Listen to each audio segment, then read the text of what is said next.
நலம் காக்கும் ஸ்டாலின், உங்கள் குடும்பத்தின் நலன் அரசின் பொறுப்பு.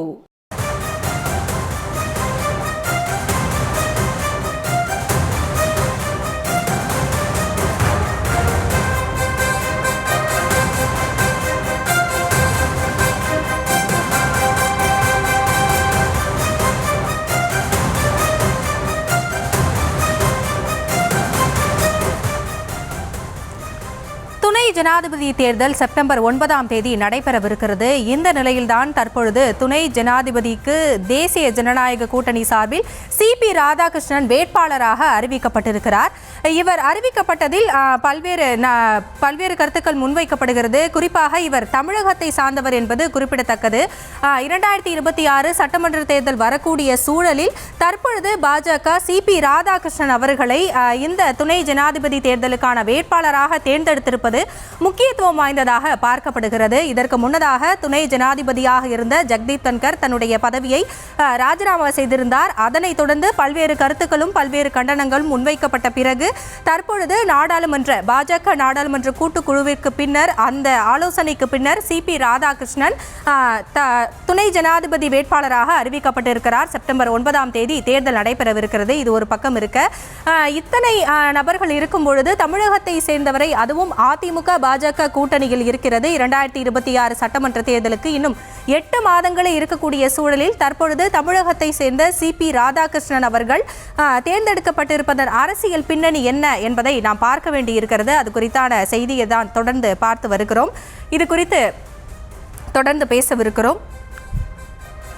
இது குறித்த விவரங்களோடு நேரலையில் இணைகிறார் எமது செய்தியாளர் ராஜேஷ். அவரிடம் பேசலாம். ராஜேஷ், தற்பொழுது துணை ஜனாதிபதி வேட்பாளராக சிபி ராதாகிருஷ்ணன் அறிவிக்கப்பட்டிருக்கிறார். இதற்கு பல்வேறு தரப்பிலிருந்தும் வாழ்த்துக்களும் கருத்துக்களும் முன்வைக்கப்பட்ட போதும் கூட இந்த சமயத்தில் தமிழகத்தை சேர்ந்த ஒருவர் இந்த வேட்பாளருக்கு தேர்வு செய்யப்பட்டிருப்பது, இதன் தேர்தல் பின்னணி என்ன, இதன் கணக்கு என்ன? முதல் கட்ட விவரங்கள். ஹாசினி, வணக்கம். தேசிய ஜனநாயக கூட்டணி, அதாவது மத்திய பாஜகவினுடைய அந்த கூட்டணி சார்பில் வேட்பாளராக அறிவிக்கப்பட்டிருப்பவர், அதாவது துணை ஜனாதிபதி வேட்பாளராக அறிவிக்கப்பட்டிருப்பவர் தமிழ்நாட்டை சேர்ந்த, குறிப்பாக திருப்பூரை சேர்ந்த சிபி ராதாகிருஷ்ணன் அறிவிக்கப்பட்டிருக்கிறார். அவர் தற்போது மகாராஷ்டிரா மாநிலத்தினுடைய ஆளுநராக செயல்பட்டு வருகின்றார். இந்தியாவில் எவ்வளவோ தலைவர்கள், எவ்வளவோ நபர்கள், பாஜகவிற்கு மிக மிக நெருக்கமானவர்கள், RSSல் பல ஆண்டுகளாக இருக்கக்கூடிய நபர்கள் பலர் இருக்கும்போது தமிழ்நாட்டிலிருந்து, குறிப்பாக திருப்பூரிலிருந்து சிபி ராதாகிருஷ்ணன் அவர்கள் தேர்வு செய்யப்பட்டதற்கான காரணம் என்ன? அவர் கட்சிக்காக அதிகம் உழைத்தவர், அவருக்கு ஒரு அங்கீகாரம் கொடுக்க வேண்டும் என்ற அடிப்படையில் தேர்வு செய்தார்கள் என்று யோசித்தாலும் அவருக்கு ஏற்கனவே 3 மாநிலங்களுக்கான ஆளுநர் பதவி கொடுக்கப்பட்டிருக்கிறது. முன்னதாக ஜார்க்கண்ட் மாநில ஆளுநராக இருந்தார். அதன் பிறகு தெலுங்கானா, அதே போல பாண்டிச்சேரி துணைநிலை ஆளுநராக செயல்பட்டு வந்தார். தற்போது மகாராஷ்டிரா மாநிலத்தினுடைய ஆளுநராகவும் செயல்பட்டு கொண்டிருக்கிறார். எனவே அவர் கட்சிக்கு, அதாவது பாஜகவிற்கு அவர் உழைத்த உழைப்புக்கான அங்கீகாரம் கொடுக்கப்பட்டு விட்டது. அதையெல்லாம் தாண்டி இப்போது துணை ஜனாதிபதியாக அவரை முன்னிறுத்துவதற்கான தேவை என்ன, காரணம் என்ன, ஏன் மற்ற நபர்களை தவிர்த்து இவருக்கு முக்கியத்துவம் கொடுக்கப்படுகின்றது என்பது குறித்து அலச வேண்டிய தேவை ஏற்பட்டிருக்கின்றது. இதற்கும் 2026 தமிழ்நாட்டில் நடக்கப் போகின்ற சட்டமன்ற தேர்தலுக்கும் நெருக்கமான தொடர்புகள் இருப்பதாக அரசியல் வியூக வகுப்பாளர்களும் அரசியல் விமர்சகர்களும் பல விஷயங்களை ஆதாரத்தோடு தெரிவிக்கின்றனர்.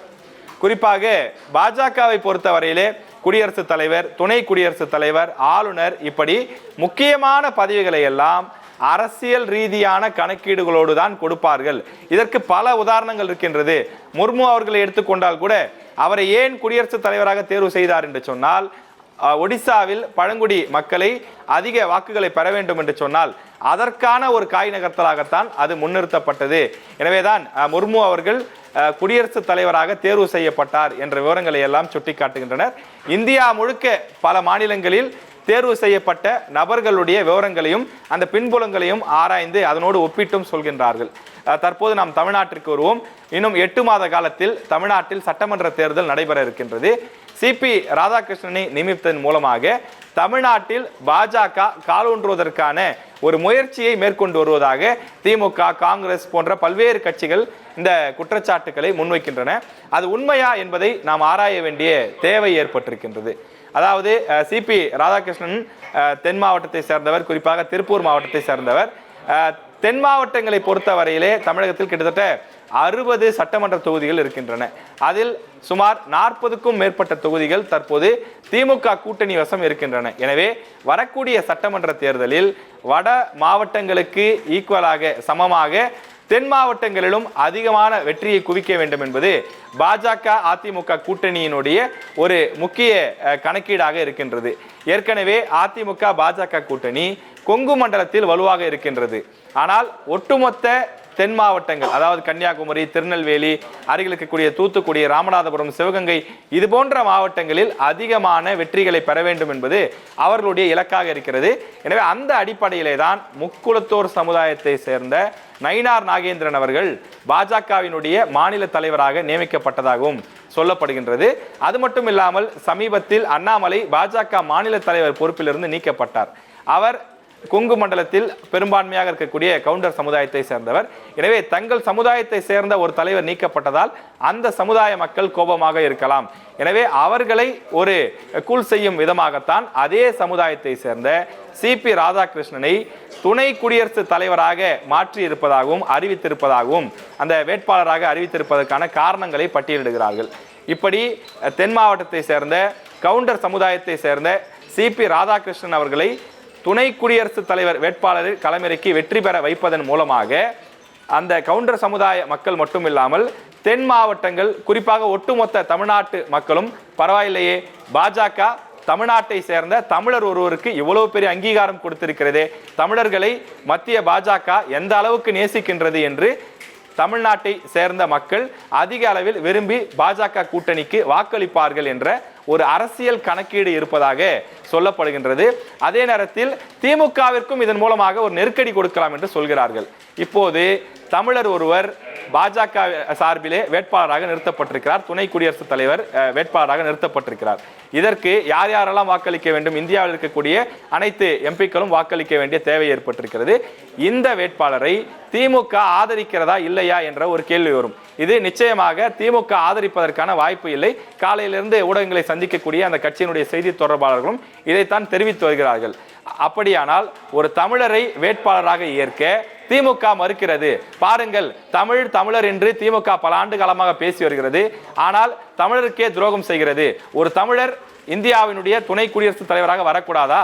அதை கூட திமுக ஏற்க மறுக்கிறதே என்று திமுக மீது ஒரு அரசியல் ரீதியாக காய் நகர்த்தல்களை செய்யலாம். அவர்கள் மீது ஒரு அரசியல் ரீதியான தாக்குதல் நடத்துவதற்கான ஒரு வாய்ப்பாக இது இருக்கும் என்றும் சொல்கின்றார்கள். இது அரசியல் ரீதியான கணக்கீடாக பார்க்கப்படுகின்றது. இது தவிர்த்து கட்சி ரீதியான கணக்கீடும் இதில் இருப்பதாக சொல்லப்படுகின்றது. அதாவது தென் மாநிலங்களுக்கு பாஜக முக்கியத்துவம் கொடுப்பதில்லை, வட மாநிலங்களுக்கு தான் அதிக முக்கியத்துவம் கொடுக்கிறது என்ற குற்றச்சாட்டுகள் இருக்கும் நிலையில், பாருங்கள், நாங்கள் தென் மாநிலங்களிலிருந்து தான் ஒரு துணை குடியரசுத் தலைவரை கொண்டு வந்திருக்கிறோம் என்ற விஷயத்தை சொல்லலாம். அதே போல தமிழ்நாட்டை எடுத்துக்கொண்டால் அண்ணாமலையை ஒதுக்கிவிட்ட காரணத்தால் அதே சமுதாயத்திலிருந்து ஒருவருக்கு உச்சபட்ச பதவி ஒன்றை கொடுத்திருக்கிறோம் என்றும் சொல்லலாம். அது மட்டும் இல்லாமல் தற்போது பாஜக தமிழ்நாட்டில் இருக்கக்கூடிய பாஜகவில் ஒரு கருத்து பரவலாக சொல்லப்பட்டு வருகின்றது. அது என்னவென்று சொன்னால், தற்போதெல்லாம் முன்பு உழைத்தவர்களுக்கு எந்த அங்கீகாரமும் இல்லை, இளைய தலைமுறையினருக்கு, அதாவது அண்ணாமலை, நயினார் நாகேந்திரன் போன்று கடந்த சில ஆண்டுகளுக்கு முன்பு 4-5 ஆண்டுகளுக்கு முன்பு கட்சியில் வந்தவர்களுக்கு தான் முக்கியத்துவம் இருக்கிறது. இங்கு பாஜக என்ற ஒரு கட்சியே இல்லாத போது தூக்கி நிறுத்திய பொன் ராதாகிருஷ்ணன், சிபி ராதாகிருஷ்ணன், தமிழிசை சவுந்தரராஜன், ஹெச் ராஜா, இது போன்ற மூத்த தலைவர்களுக்கு எந்த விதமான அங்கீகாரமும் இல்லை, பாஜக மேலிடம் கைவிட்டு விட்டது என்ற உட்கட்சி பூசல், அந்த கோஷம் தொடர்ந்து இருந்து வருகிறது. அதனை தவிர்ப்பதற்காகவும் இந்த காய் நகர்த்தல் செய்யப்பட்டிருப்பதாக சொல்லப்படுகிறது.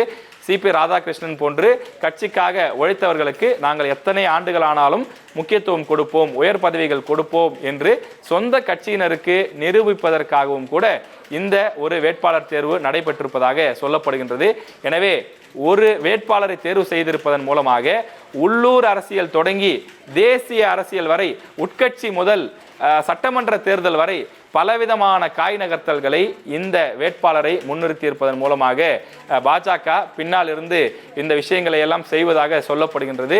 எனவே திமுகவிற்கான ஒரு அரசியல் நெருக்கடி, அதே போல கவுண்டர் சமுதாய மக்கள், முக்குளத்தோர் சமுதாய மக்கள், ஒட்டுமொத்தமாக தென் மாவட்டங்களில் மீண்டும் இந்த கூட்டணி வெற்றி பெறுவதற்கான ஒரு சுமூகமான வாய்ப்பை உருவாக்குவதற்கான ஒரு சூழல், இது போன்று பல விஷயங்களை உருவாக்கி இருப்பதாக சிபி ராதாகிருஷ்ணனுடைய அந்த தேர்வு என்பது சொல்கின்றது.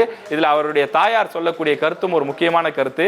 சிபி ராதாகிருஷ்ணன் பிறந்த போது அவரது தாயார், என்னுடைய மகனும் குடியரசுத் தலைவர் ராதாகிருஷ்ணன் போல வர வேண்டும் என்ற கனவில்தான் இறைவனிடம் பிரார்த்தி கொண்டு நான் இவருக்கு ராதாகிருஷ்ணன் என்று பெயர் வைத்தேன்.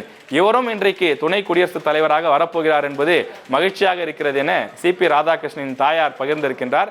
எனவே அவர் சொன்னது போல அவர் துணை குடியரசுத் தலைவராக வரப்போகின்றாரா, இந்தியா கூட்டணி சார்பில் எதிர் வேட்பாளர் நிறுத்தப் போகிறார்களா என்பதையெல்லாம் நாம் பொறுத்திருந்து பார்க்க வேண்டும்.